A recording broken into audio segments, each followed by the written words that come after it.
Inteligjenca artificiale po përdoret gjithnjë më shumë nga qytetarët edhe për të marrë këshilla shëndetësore. Në Sarandë, mjekët e spitalit kanë vënë në re se disa pacientë janë konsultuar fillimisht me inteligjencën artificiale për probleme të ndryshme shëndetësore, përpara se të drejtohen tek një profesionist i mjekësisë. Sipas tyre, kjo tregon se teknologjia po bëhet pjesë e përditshme e jetës së njerëzve. Bluzat e bardha shprehen se ky fenomen është disi shqetësues, pasi inteligjenca artificiale nuk mund të jap këshilla të sakta mjekësore, pa një konsult të drejt për drejt me mjekun dhe pa një diagnozë të qartë.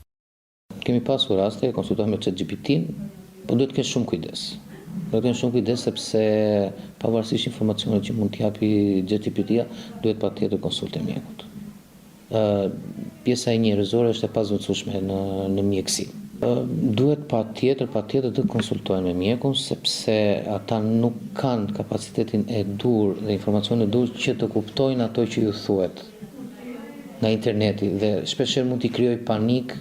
Ata theksojnë se informacioni që mund të merret nga teknologjia është i përgjithshëm dhe nuk zëvendëson vlerësimin profesional të një mjeku. Sipas bluzave të bardha, përdorimi i inteligjencës artificiale nuk kufizohet vetëm tek të rinjt, por po përdoret nga persona të moshave të ndryshme.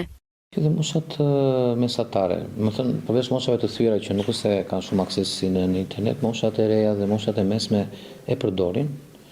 Fatmirësisht për momentin nuk është masiv, por ka raste që përdorin dhe vinë me problematika të ndryshme sepse thonë kemi konsultuar me ChatGPT-n dhe na ka thënë këtë gjë po jemi bërë më keq.